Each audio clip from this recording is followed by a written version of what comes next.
ആണ് കിടക്കുന്നതെന്ന് വിചാരിച്ചോ. അതായത് മാഗ്നിറ്റ്യൂഡ് ഈസ് ഈക്വൽ ടു 1 ആണെങ്കിൽ നമ്മൾ അതിനെ എന്തെന്ന് പറയും? ദാറ്റ് ഈസ് മാർജിനലി അല്ലെങ്കിൽ ലിമിറ്റഡ്ലി സ്റ്റേബിൾ എന്ന് നമ്മൾ പറയും അല്ലേ. Marginally or limitedly stable. അതുപോലെ തന്നെ പോൾ ലൊക്കേഷൻ അല്ലെങ്കിൽ പോൾ മാഗ്നിറ്റ്യൂഡ് എന്ന് പറയുന്നത് ഗ്രേറ്റർ ദാൻ 1 വരും അല്ലേ. അതായത് ഈ ഒരു യൂണിറ്റ് സർക്കിളിന്റെ പുറത്തോട്ടായിരിക്കും നമ്മുടെ പോൾ ലൊക്കേഷൻ വരുന്നത്. ആ ഒരു കേസിൽ നമ്മൾ എന്താണ് പറയുന്നത്? അൺസ്റ്റേബിൾ ആയിരിക്കും അല്ലേ. അപ്പോൾ പോൾ ലൊക്കേഷൻ വെച്ചിട്ട് നമുക്ക് സ്റ്റെബിലിറ്റി നമുക്ക് പറയാൻ പറ്റും. അപ്പം ബിബോ സ്റ്റേബിൾ ആവണമെങ്കിൽ എന്തായിരിക്കണം? ആ പോൾ ലൊക്കേഷൻ എന്ന് പറയുന്നത് അല്ലെങ്കിൽ മാഗ്നിറ്റ്യൂഡ് ഓഫ് ക്യാരക്ടറിസ്റ്റിക് ഇക്വേഷൻ എന്ന് പറയുന്നത് എപ്പോഴും എന്തായിരിക്കണം? യൂണിറ്റ് സർക്കിളിന്റെ അകത്ത് വരണം അല്ലേ. അപ്പോൾ നമ്മൾ നോക്കുമ്പോൾ ഏതാണ് മാഗ്നിറ്റ്യൂഡ് ഓഫ് ഫസ്റ്റ് ഓപ്ഷൻ നോക്കുമ്പോൾ ക്യാരക്ടറിസ്റ്റിക് ഇക്വേഷൻ എന്ന് പറയുന്നത് ഗ്രേറ്റർ ദാൻ 1 ആണെങ്കിൽ എന്താണ്? ദാറ്റ് ഈസ് അൺസ്റ്റേബിൾ ആണ്. ലെസ് ദാൻ 1 വരുമ്പോൾ സ്റ്റേബിൾ ആണ്. ഈക്വൽ ടു 1 വരുമ്പോൾ എന്താണ്? മാർജിനലി സ്റ്റേബിൾ ആണ് അല്ലേ. അപ്പോൾ നമ്മുടെ കറക്റ്റ് ബിബോ സ്റ്റെബിലിറ്റിക്ക് വേണ്ട കറക്റ്റ് കണ്ടീഷൻ എന്ന് പറയുന്നത് ഏതായിരിക്കും? ഓപ്ഷൻ ബി ആയിരിക്കും നമ്മുടെ കറക്റ്റ് ആൻസർ ആയിട്ട് വരുന്നത് അല്ലേ. So magnitude of every root of its characteristic equation എന്ന് പറയുന്നത് മസ്റ്റ് ബി ലെസ് ദാൻ 1. അതായത് ആ യൂണിറ്റ് സർക്കിളിന്റെ അകത്തായിരിക്കണം എപ്പോഴും നമ്മുടെ എന്ത് വരേണ്ടത്? പോൾ ലൊക്കേഷൻ വരേണ്ടത്. അതിൻ്റെ അകത്താണ് പോൾ ലൊക്കേഷൻ വരുന്നതെങ്കിൽ എന്താണ്? നമ്മുടെ സിസ്റ്റം സ്റ്റേബിൾ ആണെങ്കിൽ ബിബോ സ്റ്റേബിൾ ആണെന്നാണ് നമ്മൾ പറയുന്നത്. Okay. So the first question in this session is the system is linear if it is. അതായത് ഒരു സിസ്റ്റത്തിന് ലീനിയർ ആണെന്ന് പറയുന്നത് എപ്പോഴാണ് നമ്മളൊരു സിസ്റ്റത്തിന് ലീനിയർ ആണെന്ന് പറയുന്നത്? അത് അഡിറ്റീവ് ആയിരിക്കണം. അറ്റ് ദ സെയിം ടൈം എന്തായിരിക്കണം? ദാറ്റ് ഷുഡ് ബി ഹോമോജിനസ് അല്ലേ. അഡിറ്റീവ് എന്ന് പറയുന്ന എന്താണ്? സപ്പോസ് നമുക്കൊരു സിസ്റ്റം ഉണ്ടെന്ന് വിചാരിച്ചോ, എച്ച് ഓഫ് എൻ. അതിൽ നമ്മൾ കൊടുക്കുന്ന ഇൻപുട്ട് എക്സ് ഓഫ് എൻ ആണ്. അതിൻ്റെ ഔട്ട്പുട്ട് എന്ന് പറയുന്നത് വൈ ഓഫ് എൻ ആണ്. ഓക്കെ. അപ്പോൾ സപ്പോസ് ഞാൻ x1 ഓഫ് എൻ എന്ന് പറയുന്ന ഒരു ഇൻപുട്ട് ഞാൻ കൊടുക്കുകയാണെങ്കിൽ എനിക്ക് കിട്ടുന്ന ഔട്ട്പുട്ട് എന്ന് പറയുന്നത് y1 ഓഫ് എൻ ആയിരിക്കും. അതുപോലെ തന്നെ x2 ഓഫ് എൻ എന്ന് പറയുന്ന ഒരു ഇൻപുട്ട് കൊടുക്കുകയാണെങ്കിൽ കിട്ടുന്ന ഔട്ട്പുട്ട് എന്ന് പറയുന്നത് y2 ഓഫ് എൻ ആണ്. അങ്ങനെയാണെങ്കിൽ x1 of n plus x2 of N ഞാൻ കൊടുത്തു കഴിയുമ്പോൾ എനിക്ക് കിട്ടുന്ന ഔട്ട്പുട്ട് എന്ന് പറയുന്നത് നേരത്തെ കിട്ടിയ ഔട്ട്പുട്ടിൻ്റെ that is y1 of n plus y2 of എൻ്റെ സം ആണെങ്കിൽ നമ്മൾ അതിനെ എന്തെന്ന് പറയും? ദ സിസ്റ്റം ഈസ് അഡിറ്റീവ് എന്ന് പറയും അല്ലേ. അങ്ങനെയാണെങ്കിൽ നമ്മൾ അതിന് അഡിറ്റീവ് എന്ന് പറയും. ഇനി ഞാനൊരു അല്ല a×x1 ഓഫ് എൻ ആണ് ഞാൻ കൊടുക്കുന്നതെങ്കിൽ ഔട്ട്പുട്ട് എന്ന് പറയുന്നത് അതേപോലെ a×y1 ഓഫ് എൻ ആയിരിക്കണം. അങ്ങനെ വരുമ്പോഴാണ് നമ്മൾ അതിനെ എന്തെന്ന് പറയുന്നത്? ഹോമോജിനസ് എന്ന് പറയുന്നത് അല്ലേ. അപ്പോൾ ഒരു സിസ്റ്റം ലീനിയർ ആവണമെങ്കിൽ അത് എന്തായിരിക്കണം? അത് അഡിറ്റീവും ആയിരിക്കണം. അറ്റ് ദ സെയിം ടൈം എന്തായിരിക്കണം? അത് ഹോമോജിനസും ആയിരിക്കണം. എങ്കിൽ മാത്രമാണ് ഒരു സിസ്റ്റത്തിനെ നമുക്ക് ലീനിയർ എന്ന് പറയാൻ പറ്റുള്ളൂ അല്ലേ. സോ ഓപ്ഷൻ സി ആയിരിക്കും നമ്മുടെ കറക്റ്റ് ആൻസർ ആയിട്ട് വരുന്നത്. Next question, aliasing occurs when. അപ്പോൾ ഏലിയാസിങ് ഒക്കുർ ചെയ്യുന്നത് നമ്മളറിയാം, ഒരു സിസ്റ്റത്തിനെ നമ്മൾ സാമ്പിൾ ചെയ്യുമ്പം നമ്മളറിയാം സാമ്പിളിംഗ് ഫ്രീക്വൻസി എന്ന് പറയുന്നത് should be greater than or equal to 2fx. ഇതാണ് നമ്മുടെ ഏത് പറയുന്നത്? സാമ്പിളിംഗ് തിയറം പറയുന്നത്. സോ ഈ സാമ്പിളിംഗ് തിയറം ഫോളോ ചെയ്താൽ മാത്രമാണ് നമുക്ക് എന്താണ് തിരിച്ച് നമുക്ക് ആ ഡിസ്ക്രീറ്റ് ടൈം സിഗ്നലിൽ നിന്ന് കണ്ടിന്യൂസ് ടൈം സിഗ്നലിൽ നമുക്ക് റീകൺസ്ട്രക്ട് ചെയ്തെടുക്കാൻ നമുക്ക് പറ്റുള്ളൂ. സോ ഈ സാമ്പിളിംഗ് തിയറം വയലേറ്റ് ചെയ്യുമ്പം അവിടെ സംഭവിക്കുന്നതാണ് എന്തെന്ന് പറയുന്നത്? ഏലിയാസിങ് എന്ന് പറയുന്നത് അല്ലേ. അതായത് എന്ന് വെച്ച് കഴിഞ്ഞാൽ സ്പെക്ട്രൽ ഓവർലാപ്പിംഗ് അവിടെ വരും അല്ലേ. സോ അത് അപ്പോൾ ഏലിയാസിങ് സംഭവിക്കുന്നത് ഈ സാമ്പിളിംഗ് തിയറം വയലേറ്റ് ചെയ്യുമ്പോഴാണ്. സാമ്പിളിംഗ് തിയറം അനുസരിച്ച് സാമ്പിളിംഗ് ഫ്രീക്വൻസി എന്ന് പറയുന്ന 2 ടൈംസ് ഓഫ് fxന്റെ കാര്യം ഗ്രേറ്റർ അല്ലെങ്കിൽ ഈക്വൽ ടു ഓർ ഗ്രേറ്റർ ആയിരിക്കണം അല്ലേ സാമ്പിളിംഗ് ഫ്രീക്വൻസി എന്ന് പറയുന്നത്. സോ ഇതിനെ വയലേറ്റ് ചെയ്യുന്നു എന്ന് പറയുമ്പോൾ എന്തായിരിക്കും? fsന്റെ വാല്യൂ ലെസ് ദാൻ 2fx. ഈ ഒരു കണ്ടീഷനിലായിരിക്കും എന്താണ്? ഏലിയാസിംഗ് നടക്കുന്നത് അല്ലേ.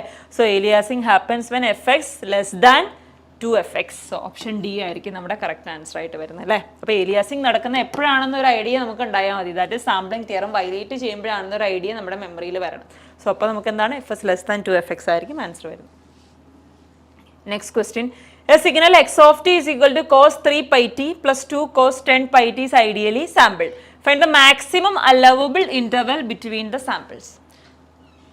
അപ്പോൾ മാക്സിമം അലവബിൾ ഇൻ്റർവൽസ്, അതായത് 2 സാമ്പിൾ എടുക്കുമ്പോൾ ഉള്ള മാക്സിമം അലവബിൾ ഇൻ്റർവൽ ആണ് നമ്മളോട് ചോദിച്ചിരിക്കുന്നത്. അതായത് ഇപ്പോൾ 2 സാമ്പിൾ ഞാൻ അതിനെ സാമ്പിൾ ചെയ്തു. ഈ 2 സാമ്പിൾസിന് ഇടയ്ക്കുള്ള ഈ ഒരു മാക്സിമം ഡിസ്റ്റൻസ് അല്ലെങ്കിൽ മാക്സിമം ടൈം ഇൻ്റർവെല്ലാണ് നമുക്ക് കാൽക്കുലേറ്റ് ചെയ്യാൻ പറഞ്ഞിരിക്കുന്നത്. സോ ഇത് മാക്സിമം ആവണമെങ്കിൽ നമ്മുടെ സാമ്പിളിംഗ് ഫ്രീക്വൻസി എന്ന് പറയുന്നത് എന്തായിരിക്കണം? മിനിമം ആയിരിക്കണം അല്ലേ. സാമ്പിളിംഗ് ഫ്രീക്വൻസി മിനിമം ആകുമ്പോഴാണ് നമുക്ക് മാക്സിമം ടൈം കിട്ടുന്നത് അല്ലേ. സോ മിനിമം സാമ്പിളിംഗ് ഫ്രീക്വൻസി നമ്മൾ ഇവിടുന്ന് കാൽക്കുലേറ്റ് ചെയ്യണം. സോ സാമ്പിളിംഗ് തിയറം അനുസരിച്ച് സാമ്പിളിംഗ് തിയറം എന്താണ് പറയുന്നത്? സാമ്പിളിംഗ് ഫ്രീക്വൻസി എന്ന് പറയുന്നത് should be greater than or equal to 2fx ആയിരിക്കണം. അല്ലെങ്കിൽ നമുക്കറിയാം fsന്റെ മിനിമം വാല്യൂ എന്ന് പറയുന്നത് എത്രയാണ്? At least 2 times frequency of the signal. ആ സിഗ്നലിന്റെ ഫ്രീക്വൻസിയുടെ 2 ടൈംസ് എങ്കിലും മിനിമം സാമ്പിളിംഗ് ഫ്രീക്വൻസി വന്നാൽ മാത്രമാണ് നമുക്ക് എന്താ പറ്റുള്ളൂ? നമുക്ക് അതിനെ റീകൺസ്ട്രക്ട് ചെയ്തെടുക്കാൻ പറ്റുള്ളൂ അല്ലേ ആ സിഗ്നലിനെ. അപ്പോൾ നമ്മൾ ലിമിറ്റിംഗ് കണ്ടീഷൻ എടുക്കുക f s is equal to 2fx. അപ്പോൾ ഇവിടെ നമുക്ക് രണ്ട് കമ്പോണൻസ് ഉണ്ട് അല്ലേ, cos 3πt ഉണ്ട്, 2 cos 10πt ഉണ്ട്. അപ്പോൾ ഇവിടെ എഫ് എക്സ് നമ്മൾ എടുക്കുമ്പോൾ ഇൻപുട്ട് സിഗ്നലിന്റെ മാക്സിമം ഫ്രീക്വൻസി ടൈം വേണം നമ്മൾ ഇവിടെ എടുക്കാൻ അല്ലേ. സോ ഫസ്റ്റ് കമ്പോണന്റ് ഫ്രീക്വൻസി നമ്മൾ എടുത്തു നോക്കിയേ, നമുക്കറിയാം ഇവിടെ കോസ് ഒമേഗ ടി എന്നാണല്ലേ ഇതിന്റെ ജനറൽ ഫോം എന്ന് പറയുന്നത്.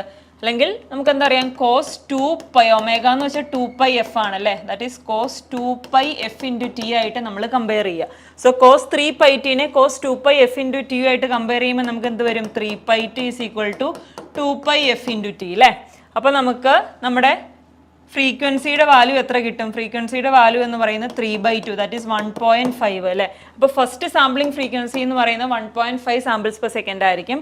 സെക്കൻഡ് സാമ്പിളിംഗ് ഫ്രീക്വൻസിന് ചെയ്യാൻ വേണ്ടിയിട്ട് 10πt is equal to 2πft അല്ലേ. ഇത് ചെയ്യുമ്പോൾ നമുക്ക് എഫിൻ്റെ വാല്യൂ എത്ര കിട്ടും, 10/2 that is 5 samples per second ആയിരിക്കും സെക്കൻഡ് ടൈമിൻ്റെ ഫ്രീക്വൻസി എന്ന് പറയുന്നത്. അപ്പോൾ ഇതിൽ രണ്ടിലും മാക്സിമം ഫ്രീക്വൻസി എന്ന് പറയുന്നത് എത്രയാണ്, 5 ആണ് അല്ലേ. സോ മാക്സിമം ഫ്രീക്വൻസിയുടെ ഡബിൾ എങ്കിലും ആയിരിക്കണം നമ്മുടെ സാമ്പിളിംഗ് ഫ്രീക്വൻസിയുടെ മിനിമം വാല്യൂ എന്ന് പറയുന്നത് അല്ലേ.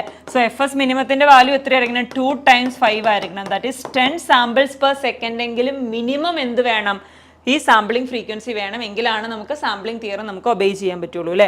സോ മിനിമം സാമ്പിളിംഗ് ഫ്രീക്വൻസി 10 ആണ് അല്ലേ. സോ മിനിമം സാമ്പിളിംഗ് ഫ്രീക്വൻസി 10 ആണെങ്കിൽ മാക്സിമം ടൈം എന്ന് പറയുന്നത് എത്രയായിരിക്കും, ടി മാക്സിമം എന്ന് പറയുന്നത് 1/10 ആയിരിക്കും അല്ലേ, ദാറ്റ് ഈസ് 0.1 സെക്കൻഡ് ആയിരിക്കും നമ്മുടെ മിനിമം ടൈം എന്ന് പറയുന്നത്.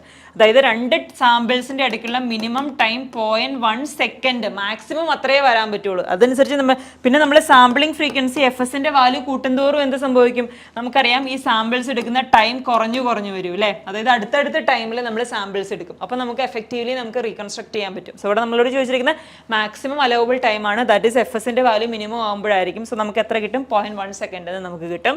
സോ നമ്മുടെ ആൻസർ എന്ന് പറയുന്ന ഓപ്ഷൻ സി ആയിരിക്കും. Okay, next question, and anti aliasing filter is. അപ്പോൾ ആൻറ്റി ഏലിയാസിംഗ് ഫിൽട്ടർ എന്ന് വെച്ചാൽ നമുക്കൊരു പ്രീ ഫിൽട്ടർ ആണല്ലേ ഏലിയാസിംഗ് തടയാൻ വേണ്ടിയിട്ട്. അത് എപ്പോഴും എന്തായിരിക്കും, അതൊരു ലോ പാസ് ഫിൽട്ടർ ആയിരിക്കും അല്ലേ. Anti aliasing filter always will be a low pass filter. Option B will B